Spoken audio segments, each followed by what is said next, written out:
I find when founders have misconceptions about nonprofits and grant writing, they make some serious mistakes. When I was writing grants, these were the mistakes founders made and the misconceptions that led to those mistakes. Understanding these misconceptions is the first step in not making the same mistakes. Grants will fund us is a misconception I hear often. Some founders believe that once they are officially tax exempt, grant money will pour in. They just have to apply. They think they'll get $1 million grant that will set them up and fundraising won't be needed. It's a field of dreams mentality. If I build it, they will come. See, this misconception leads to the mistake of chasing grants that you won't qualify for. You wind up not building the infrastructure your organization needs and other funding streams that will be sustainable for your nonprofit right now. You spend valuable time on the things that won't move the needle forward. Yes, you may get lucky and get a few small grants, but they will be far and few between. Instead, founders would serve their nonprofit better if they asked, how do we become grant ready?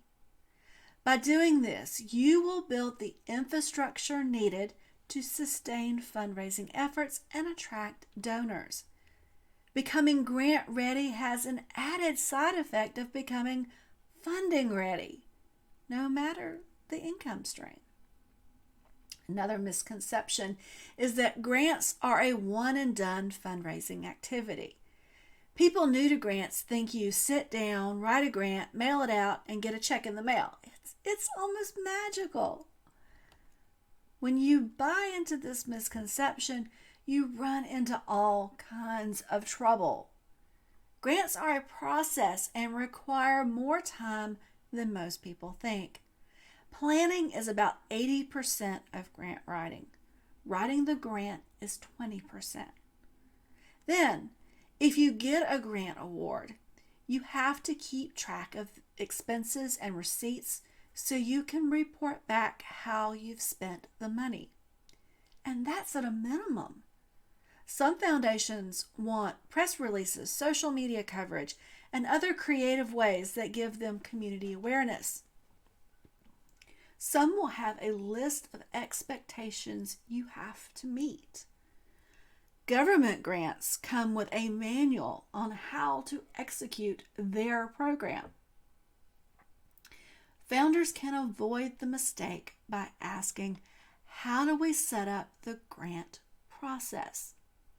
This acknowledges that grants will take time and resources to accomplish your grant goals.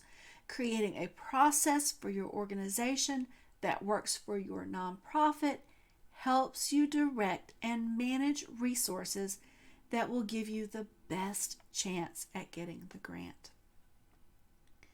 The last misconception I want to address is grants are free money. Many founders have been told somewhere along the way that grants will fund them. I suspect they were told this by a grant writer trying to gain their business or just too inexperienced in grant writing to understand the process. But somewhere they painted a picture that if you write it, funding will come and the field of dreams vision is further reinforced. The free money myth leads to founders putting all their hopes in grants and ignoring the costs at the expense of the organization. I'm sure you've heard the saying, nothing in life is free. Well, grants are no different. Instead, ask, how do we understand the costs? Grants have added costs if you aren't careful. State and federal grants often have requirements on computers and equipment.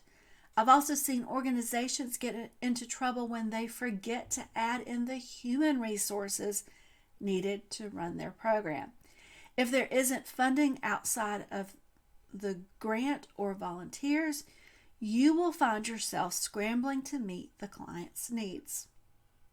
If you don't have the required infrastructure in place, you will have to find a way to pay for that needed infrastructure. There is no such thing as opportunity. There is such a thing as opportunity cost in business. It's a term that actually comes from economics, and Oxford Languages defines opportunity cost as the loss of potential gain from other alternatives when one alternative is chosen. In other words, opportunity cost is the value of what you lose when you choose between multiple options. This loss can be money, but it can also be time or other resources. So, when you focus solely on grants, you aren't focusing on infrastructure or other funding opportunities. Sometimes you must ask yourself, is what I may gain from this option worth the sacrifice of the gain from this other option? Well, grants are a process that require resources, skills, and infrastructure to be successful. In order to be successful with grants, you must become grant ready and do the things that build the resources, skills, and infrastructure needed. There just is no shortcut here. All right, that's all for this episode. I'll see you next time.